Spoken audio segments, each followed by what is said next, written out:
ಟ್ರೆಕರ್ಸ್ YouTube channel. ಇವತ್ತು ನಿಮ್ಮೆಲ್ಲರಿಗೂ portable gas stove ನ ಯೂಸ್ ಮಾಡೋದು ಹೆಂಗೆ ಅಂತ ಒಂದು ಟ್ಯುಟೋರಿಯಲ್ ವಿಡಿಯೋ ಮೂಲಕ ತಿಳಿಸ್ಕೊಡ್ತಾ ಇದ್ದೀನಿ. Okay, let's go.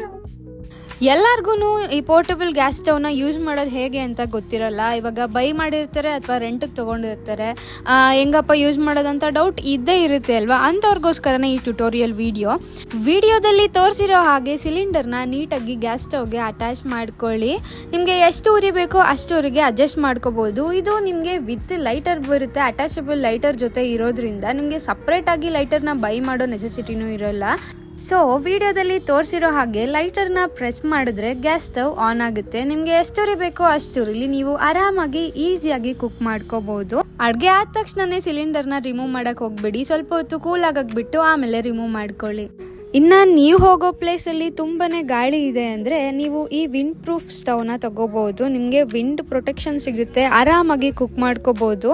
ಈ ಸ್ಟವ್ನ ನೀವು 2-in-1 ಥರ ಯೂಸ್ ಮಾಡ್ಕೋಬಹುದು. ಒಂದು, ನೀವೇನಾದರೂ 5 to 10 ಮೆಂಬರ್ಸ್ ಕಾರಲ್ಲಿ ಕ್ಯಾಂಪಿಂಗ್ ಹೋಗ್ತಾ ಇದ್ದೀರಾ ಅಂದರೆ ಆರಾಮಾಗಿ ತಗೋಬಹುದು. ಇನ್ನೊಂದು, ನೀವು ಮನೇಲಿ ಕೂಡ ಯೂಸ್ ಮಾಡ್ಕೋಬಹುದು.